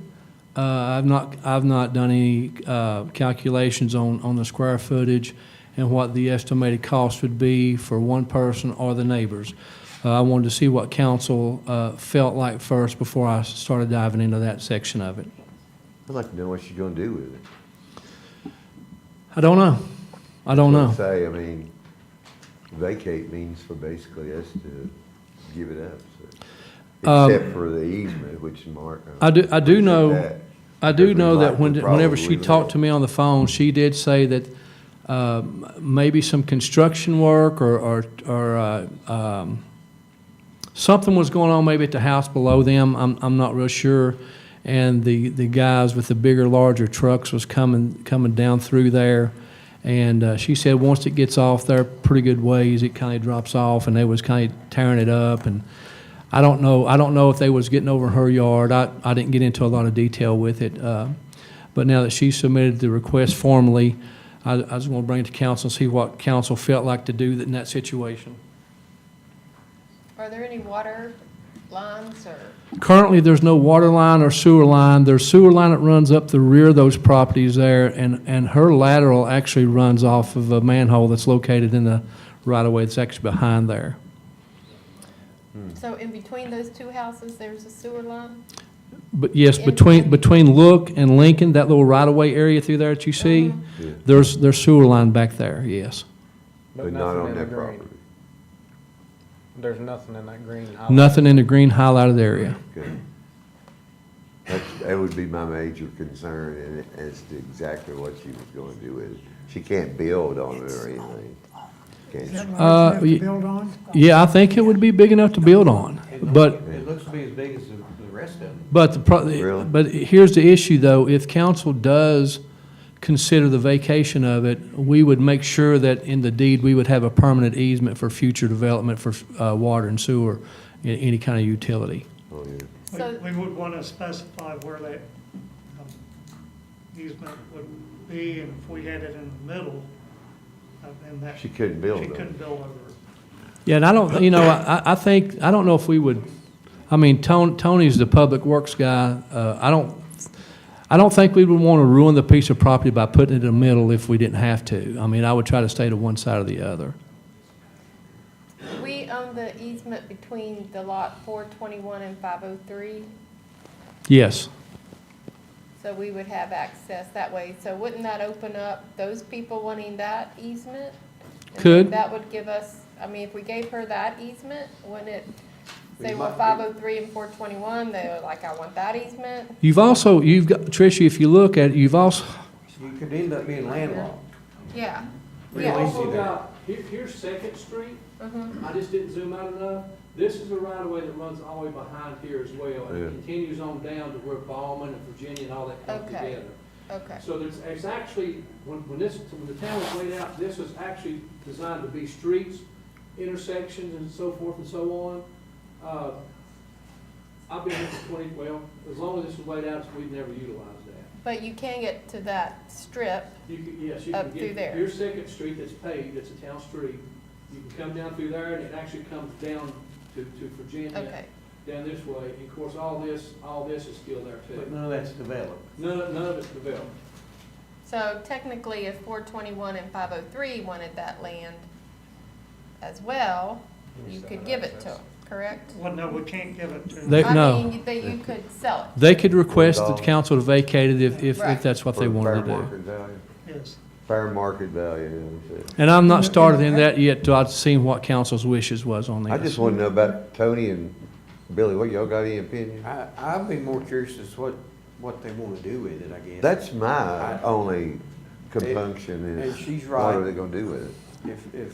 If, 422 and 590, and I don't know, the map don't show, and I've not looked it up, but do we have other ways of accessing Yeah. from here? And from what I'm assuming, and you all know what that means, from when I talked to her, I think she just wants to keep bigger truck. I don't think she has any plans to expand or anything like that. I think they just want to vacate it to keep traffic from coming down through there. But now I may be wrong. This could be a moot point just from the real estate aspect of it, but generally, we sell land, we offer it to the person on the other side. If we deem that we're gonna vacate it, what we've done in the past, we ask both parties if they want to split it. If one doesn't, then the one party can purchase it, and it's for the tax appraised per square foot. Correct. That we do for housing in that area, or the valuation. I don't know if that is gonna be the same as a building lot. I don't know if it's gonna be more or less, just from the standpoint of the real estate value of things. My only question would be, if it's gonna be much less than what a building lot costs, then we need something for me to say it won't be built on. So, Where's the You know, if it's gonna be, truck? if that's a moot point, then it makes no difference to me if it's gonna be, so the way that I've been taught to do this, and I've done several here now, is we take all the adjacent property and we see the tax assessed value on it. We measure the square footage in those two properties. Of course, we divide it by 2 and get the average. Then we measure the property, the square footage in the vacation area. And then that's the price that we ask for the parcel. Occasionally, they have to pay for survey. a survey, and they pay the town attorney's cost of doing the deed. Right. Where's the truck traffic that you keep talking about? Where's that coming from? So according to her, it's coming off of Look, going down that hill to do some work. Either in the back right there, maybe they was trimming trees, I'm not sure, Billy. But I do think there was somebody maybe building decks or something on the back of 503, and they were coming down that way because they couldn't get up from Lincoln. If you, Todd, look at 422 and the structure there, if we sell that complete piece of property, then the structure on 422 is going to violate the setback. No, I think it's already violating setback, because that house was built probably back in the 60s, I'm gonna guess. Yeah. And that was before the town of Marion ever had zoning. Now, I know the people you're talking about, it was built a long time ago. Okay, but couldn't that create a issue where if we sell this piece of property, they could do something with that property right in someone's window? I mean, build a fence there or whatever. I mean, it looks so close. So the statewide building code says you can build as close to 5 foot. Now, it's got to meet some certain. You can't have openings, can't have doors. You just can't go sub 5 feet. So I don't know, just by looking at that, I can't judge it, but I would say it's probably closer than 5 feet. Now, if they want to buy half, you know, that if council deems to vacate this, they're more than welcome to buy half. Could someone else buy that and possibly build a house on it? Possibly somewhere down the road if they had the room after we do the easement. But even at that, we would probably want the easement more toward one of the sides instead of right down through the middle, and that's going to prohibit them from building closer than that anyway. What committee can we send this to for further, and report back at the next meeting? Because it will, let the committee recommend. The ordinance committee procedure would after be talking perfect in with that. Todd and our staff and Mark. I would kind of like for you to talk to 422 and see if they're even interested in that house, because that would make a difference to me. Sure, and I they're- can. I just didn't start doing a lot of work on it until I seen what council's wishes If they're was. interested, personally, I think it's fine. If they're not interested, I think that's another issue, because it can be built on and because of the easements. Can we put a the stipulation in gap. deed as to what goes in, Mark? I'm still curious to Yeah. don't know what she wants to use it for. That's what I was asking Mark. Mark said we could put Yeah, to the stipulations next in the door. deed Well, as to what if you goes decide to on. go that route, if you decide to vacate it. Yeah, We're talking if we about- decide. Yeah. That's what, 590 wants to buy this I property. would be for And if you putting look some at kind of 422, stipulations in it's there. over here. So, Buildings and grounds or? I have completed the committee assignments. I haven't passed them out yet. But we will have a town ordinance committee. Mr. Carter, that will be you and Council Member Hayes. I don't know if would be proper to send that to the ordinance committee. normally, they don't handle like a real estate. You have a building and grounds? We do have building Buildings and grounds, but I grounds. thought that dealt with town-owned. Well, we This own is. it. We own it. That is town-owned. It It is says town town. owned. Yeah. We own it. I'd send it to buildings and grounds. I would think this is where you would send them. Okay, then if you want to send it to buildings and grounds, that is, actually, it's Councilmember Jennings and Councilmember Hayes. And here are the new committee assignments. So before the, next meeting. if it's okay, before it goes to building and grounds, I will have a conversation with 422 and 590. See what kind of, what their plans is, but keep in mind, if something ever happens to 590, the next person may want to do something else with it, so. Right. Okay, it'll work. So y'all met Miss LeSueur here tonight. She was wrong about something. We've not singled anybody out. We've sent the same letter to every vape shop, and every convenience store, just to be fair. I have been to talk personally to the majority of them so far. So far, they understand that the town's getting ready to crack down on some of this stuff. A lot of the convenience stores didn't sell them, but to be fair, I didn't know if they did or not, so I just sent everybody a letter, and I said, well, if you don't sell it, you don't got to worry about anything. But now, there are some, and I did talk to one last week, and I went in as a courtesy to let them know that we know that you've got your letter of notice. Here's the town code, here's the ordinance that we're getting ready to enforce, and just to make you aware of, I'm just here as a courtesy, but I was informed Friday that they were going to close their doors to look for another location in Marion to meet the ordinance. And that's all we want. That's all we're looking for. Been trying to catch up a lot on all the rain with the overgrowth. Flav is actually out of the country right now for a couple weeks, visiting his parents in Brazil, helping them out there a little bit. And I'm just trying to keep my head above water by myself, so... on the campground stuff, camping, I have sent 2 letters out recently. I know that one of them has told the campers that they've got to relocate somewhere else. I've not heard, I've not made contact with the other property owner yet, haven't seen them. So we're still working on that. I also like to thank Mark for the clarification between the livestock and this animal, the support animals. As far as the flood elevation stuff, we've given Mr. Hayden everything I know to give him. I don't know what else to do at this point to prove that we've not done anything wrong, and that's all the paperwork I've got. Didn't you have photos of the houses though? They're attached to the flood elevation certificates that's in your packet. So I've counted like several places all around that.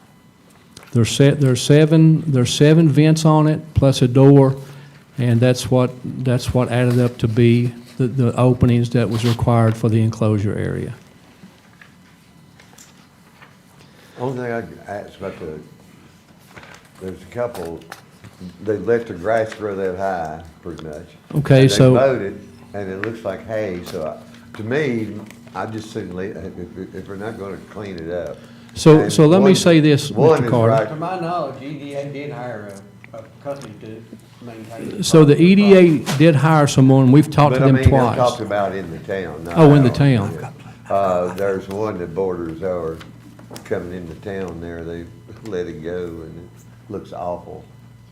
So it just really detracts from the town. I mean, first of all, you shouldn't let it get that high to begin with if you're a good citizen. And then if you do, you need to rake it and dispose of the grass. And actually, let me backtrack here a minute. Miss LeSueur that was here is talking about the town mowing their yard. Yeah. I've actually got a picture that I actually took of another issue probably last week, and the grass is not that high. As you all know, it's rained for almost 2 straight weeks in a row. You know, I'm sure our guys has got a lot to catch up on, and I'm sure that's on their list. But a week ago when I took this picture, the picture's dated, the grass is not that high. And that's all I have on that Thank you. right now. Any questions? I just want to say to you, Todd, thank you for trying to bring the information to some of our citizens who come and think we've done something wrong. Thank you very much for trying to educate them, and I appreciate it. Anytime. Yes, thank you. And I'm sure that that will continue. It will. Thank y'all. Okay, I think that we have next on our list is the town manager, Billy Ham. Am I correct in that? Because I've misplaced my agenda. That'll work. That'll work? That'll All work. right. Yeah, don't have a whole lot, nothing really major to update you on. The guys are still wide open, like Todd said, the rain has slowed a lot of things down, but everything's still in motion. We did finally get the paving done. As y'all know, that's been a hit and a miss. They pay for a little while and get pulled off, and then it rained them out, but we finally got that done. Hope to do some more this fall, but for right now, we are done with the paving. Samantha told me yesterday that she has submitted everything to FEMA. So FEMA has all the paperwork for some of the hurricane damage, so we're waiting to hear back from them. And other than that, that's about it for right now. Anxious to. How far is radio read now? Did they give you radio read? They haven't given me an update since the end of April. They were like 2,000, a little over 2,000 at the end of April. So, you know, almost a third at the end of April. So we should be getting close. So we should have 4 or 5 streets ready to be paved this fall with surf and everything else. Well, It's going along pretty good. yeah. Because I think we need to explain this, but our goal initially was a 10 or 12-year project, wasn't it? 15. 15. So our goal is to replace the water and sewer pipes that need to be replaced. In some streets, there'll be both of them, won't it? We actually just done a change order, Jeff did, for Church Street. Okay. So it's in this phase we're working in right now. So our goal is to, because infrastructure is deteriorated through the years. Yeah. We know it, and we address the problem and doing the best we can. I'm glad I remember now, it was a 15-year project. I had 12 in my mind for some reason. And we're probably what, 8? 8, probably. Years, about 8, 9 years into it. So I think it's been an ultra successful project. Oh, it has. Tony, there was some discussion about that on Church Street, the curb right on the upper end where it's deteriorating, that Mr. Hayden had brought out. We're working with VDOT on that, aren't we? We have reached out to VDOT. and Okay. To my knowledge, they have never got back with us to help us solve that problem. Okay, maybe give them a buzz again? Yeah. Okay. Questions? Yeah, sounds good. I think you've answered all our questions and appreciate your report. We will now enter into closed session, and if Councilmember Jennings would bring us into closed session. Yes, sir. What do you need, Myrtle? My name's Steve Roof, Colorado. I just think you overlooked a couple of people at Memorial Day, the girls from the Job Corps that served the fans. They're there every year. They get a bad rap around here for some reason. You know, I'm sure. I didn't mean to miss them, but I. And just from the preparedness of the team. But those girls from the Job Corps, I'm up there every year taking pictures for the veterans. They're there every year, and I just want to give a shout out to them. I didn't mean to omit those. Thank you for bringing that to my attention. Yes. I guess I didn't get back to the kitchen.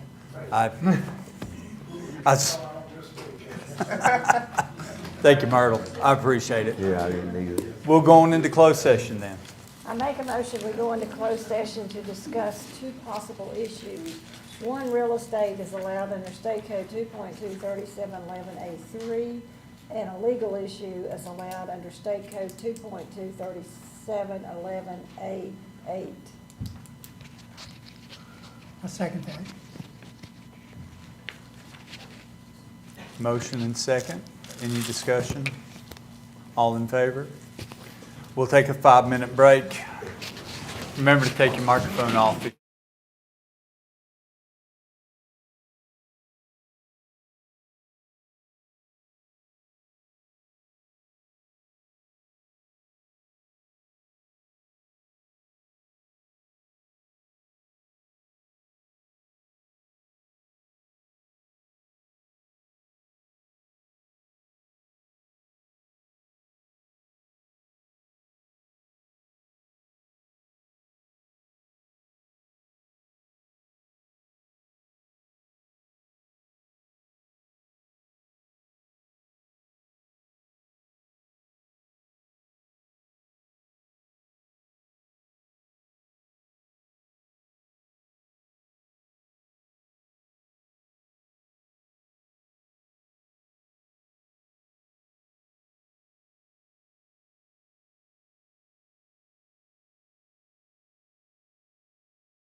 Yeah. Y'all good? The job crews Y'all gonna good? hire, there may be If these, 20. you want these back on, Todd, I guess How you many do. churches you gonna get? Okay, he said they'd back so. Todd, before you leave, I hope I so. need to set a If the calendar. town wants to come up with a little bit of money, We're live. Man, on this nutrient, Methodist Church is gonna y'all said it was okay for $1,000. So I think they're gonna be fine. Did you bring us They're out? asking for people to I make have. a motion to come back into closed, to open session and declare that we only discuss the issues we went into closed session to discuss. Do what And we this can is do. allowed. But this was a money loser anyway, this job. It actually started on pause in 2023. Do you want me to say, do it again? Yeah. During the Biden I make a administration, motion, we it was come back paused. into But I would open like to know session what the and hell they've declare been that doing we in the only meantime discuss the to two access items we it went and into see closed what session the to solution could discuss, be. and that is allowed You know, under yes, Trump's gone State in Code there two and point two drastically thirty-seven 12. cut things, but they've had 2 years to not hear? figure this out and have yet to do it. I'm sorry. Go ahead, we got all of it. I'm done. You've got it all, thanks, Todd. Don't you love it when people do that?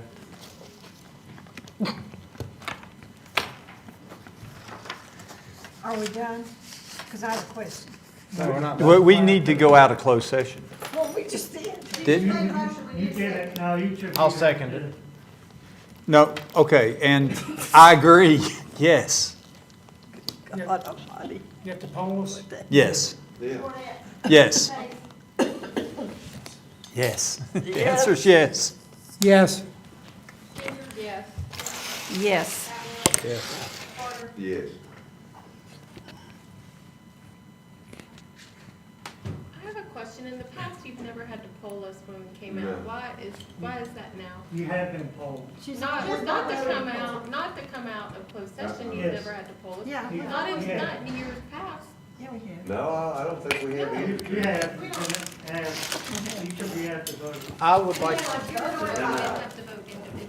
Ladies and gentlemen, we've returned to open session. Or in trouble. I would like to make a motion that we continue investigation on the nutrient bank for drainage resolution, for nutrient credits. Second. Any discussion? No. All in favor? Motion passes. Make a motion, we adjourn. Second.